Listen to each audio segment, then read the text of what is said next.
Hello नमस्कार दोस्तों।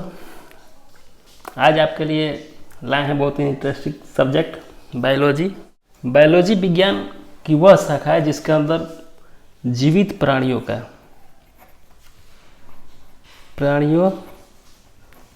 का अध्ययन किया जाता है। बायोलॉजी विज्ञान की वह शाखा है जिसके अंदर जीवित प्राणियों का अध्ययन किया जाता है। यह एक यूनानी शब्द है। बायोलॉजी कौन शब्द है? यूनानी भाषा का शब्द है। यूनानी भाषा का शब्द है जिसको देने का श्रेय है लैमार्क एवं और टैनीरेनस। बायोलॉजी शब्द इन्हीं दोनों वैज्ञानिकों ने मिलकर दिया है। लैमार्क फ्रांस के हैं। ये क्वेश्चन आपसे पूछा जा सकता है कि बायोलॉजी शब्द का जनक कौन है, तो आप मारिएगा लैमार्क और टैनीरेनस। या आपसे ये पूछ सकता है बायोलॉजी भाषा किस शब्द का भाषा है, तो यूनानी भाषा का शब्द है। तो दूसरा हो गया जीवित प्राणियों का अध्ययन बायोलॉजी में किया जाता है। तो जीव विज्ञान की शुरुआत कैसे हुई?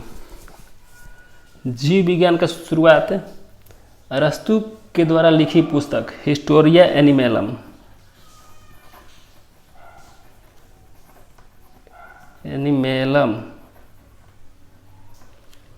इस पुस्तक से जीव विज्ञान बायोलॉजी की शुरुआत हुई।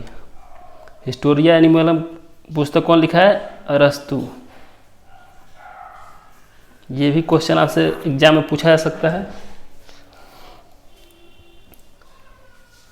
जिसमें हिस्टोरिया एनिमोलम में अरस्तु ने 500 प्रकार के जानवरों की स्वभाव की, जीने की तरीका, प्रजनन इत्यादि के बारे में बताया है।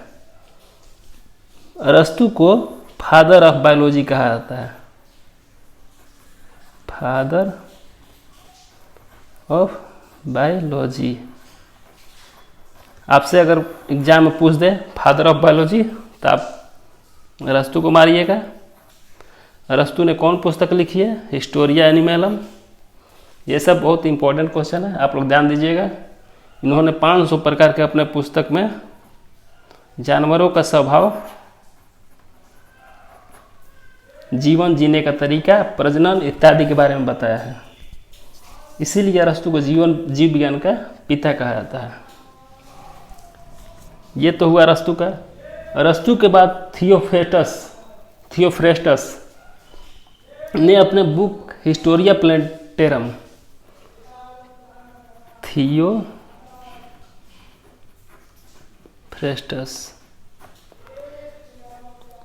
हिस्टोरिया प्लेंटेरम में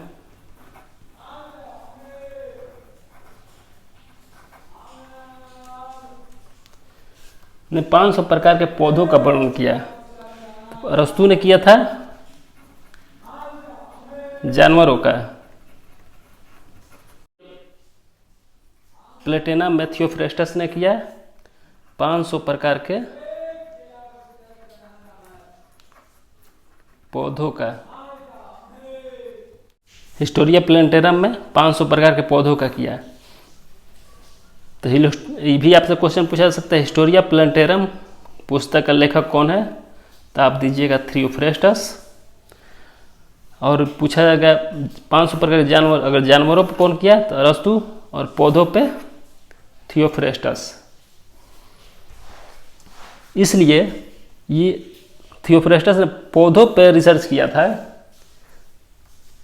और वर्णन किया था अपने बुक में, इसलिए इनको फादर ऑफ वनस्पति विज्ञान कहा जाता है। वनस्पति विज्ञान के पिता।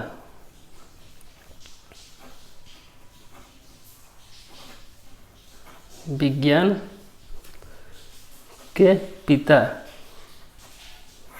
कौन है? थियोफ्रेस्टस। ये भी आपसे क्वेश्चन डायरेक्ट पूछा जा सकता है। भौतिक विज्ञान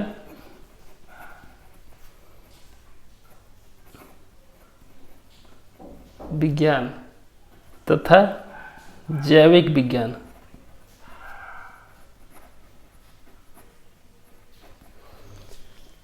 में भौतिक विज्ञान तथा जैविक विज्ञान में एक मूलभूत अंतर पाया जाता है, क्योंकि भौतिक विज्ञान कुछ निश्चित नियम पर आधारित है, निश्चित नियम पर भौतिक विज्ञान आधारित है, लेकिन जैविक विज्ञान में कई महत्वपूर्ण अपवाद है, जो हमें देखने को मिलते हैं। जैसे सभी स्तनधारी बच्चे को जन्म देते हैं, जबकि इकिडना और प्लेटिपस अंडे देते हैं। इकिडना और प्लेटिपस ये हैं तो स्तनधारी,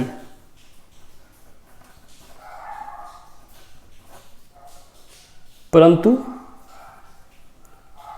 अंडे देते हैं। सभी स्तनधारी बच्चे को जन्म देते हैं, परंतु इकिडना और प्लेटिपस स्तनधारी अंडे देते हैं। ये आपसे एग्जाम पूछ सकता है कौन स्तनधारी अंडे देता है, तो आपको याद रखना है इकिडना और प्लेटिपस। यही अपवाद है जैविक विज्ञान में, और भौतिक विज्ञान है जो निश्चित नियम है इसका, इसमें कोई अपवाद नहीं है। सभी स्तनधारियों के आरबीसी में न्यूक्लियस केंद्रक नहीं होता है। स्तनधारी में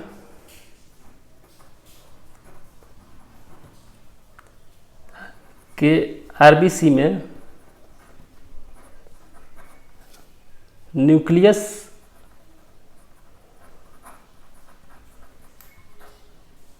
केंद्रक नहीं होता है।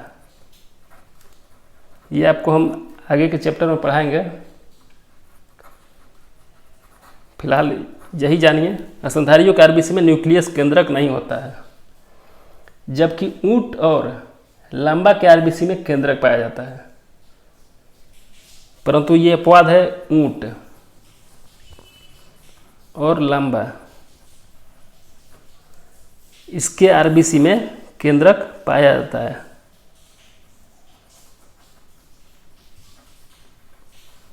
तो ध्यान रखना है, ये सब क्वेश्चन बहुत इम्पोर्टेंट है। टॉपिक वाइज आप याद कर लीजिएगा, ताकि एग्जाम में आप आसानी से हल कर सकते हैं। सभी सरीसृप रेप्टाइल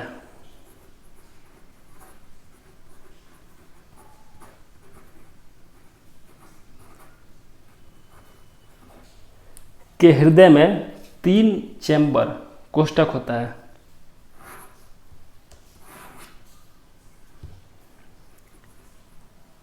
हृदय में 3 चैम्बर कोष्ठक होता है। तो आपसे एग्जाम में क्वेश्चन पूछ सकता है कि सरीसृप के हृदय में कितने चैम्बर, कितने कोष्ठक होते हैं, तो आपको याद रखना है 3। परंतु मगरमच्छ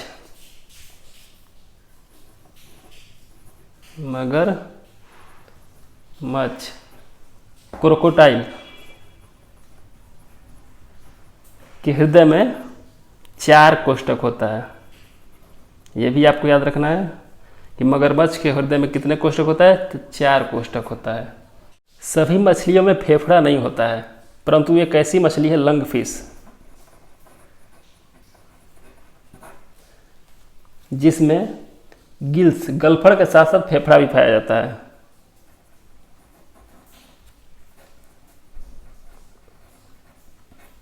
के साथ फेफड़ा भी पाया जाता है।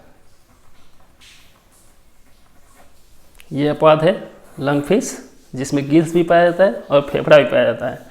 बाकी सभी मछलियों में लंगफिश गिल्स से पाया जाता है, जिससे वो सांस लेती है।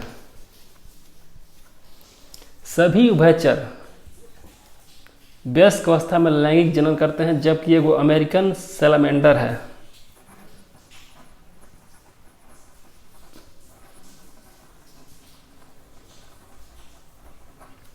अमेरिकन सैलामेंडर जीव का नाम है, जो लार्वा की अवस्था में लैंगिक जनन करता है। अवस्था में लैंगिक जनन करता है। बाकी सभी उभयचर वयस्क अवस्था में लैंगिक जनन करते हैं।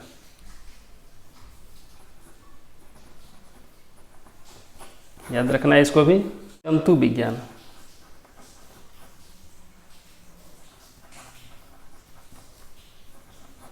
जंतु विज्ञान से शुरू करते हैं। यहाँ पे जंतु विज्ञान पहले देख लेते हैं अध्ययन किस, सभी जीवों का अध्ययन, जैसे एंटोमोलॉजी है, एंटोमोलॉजी। एंटोमोलॉजी में कीटों का अध्ययन किया जाता है, अध्ययन किया जाता है। वैसे ही है इचियोलॉजी,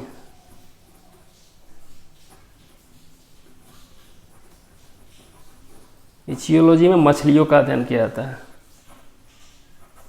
ये सब आप याद रखिएगा ताकि एग्जाम में पूछा जाता है। ये सब बहुत वीवीआई क्वेश्चन है। जितने भी आपको क्वेश्चन बताए हैं उसमें सभी को याद रखने लायक है, ताकि एग्जाम में बहुत सारे क्वेश्चन पूछे जाते हैं। क्वेश्चन बैंक बनाते होंगे तो आपको दिखता होगा। नेक्स्ट है ऑर्निथोलॉजी।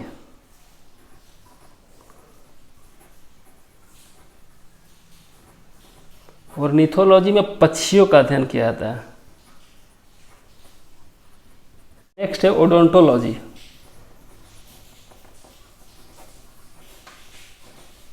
ओडोंटोलॉजी में दांत का अध्ययन किया जाता है, दांतों का अध्ययन।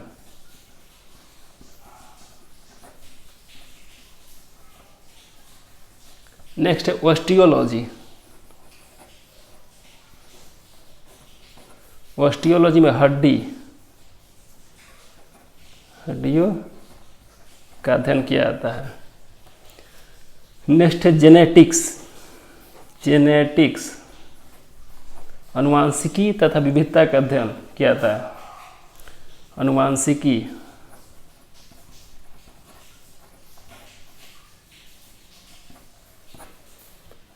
जेनेटिक्स में अनुवांशिकी का अध्ययन किया जाता है।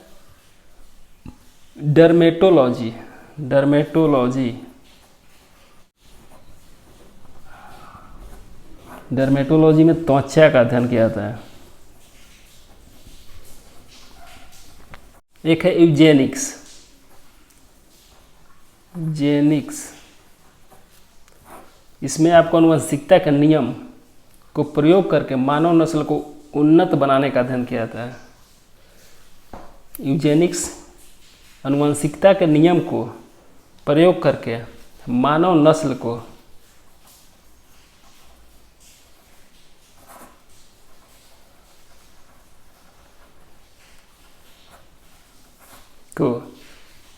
उन्नत बनाने का अध्ययन किया जाता है। इस प्रकार बहुत सारे हैं, आप बुक में देख सकते हैं। नेक्स्ट है इकोलॉजी, होता है जीव एवं जंतुओं का उनके वातावरण के साथ संबंधों का अध्ययन इकोलॉजी होता है। आगे भी हम आपको दे देंगे बहुत सारे चैप्टर में, जब पढ़ाएंगे तो उसमें इस प्रकार के क्वेश्चन आते रहेंगे। धन्यवाद दोस्तों, वीडियो पसंद आया होगा तो लाइक कर दीजिएगा और चैनल को सब्सक्राइब कर दीजिएगा, ताकि आगे भी आपको आसानी से वीडियो उपलब्ध हो सके।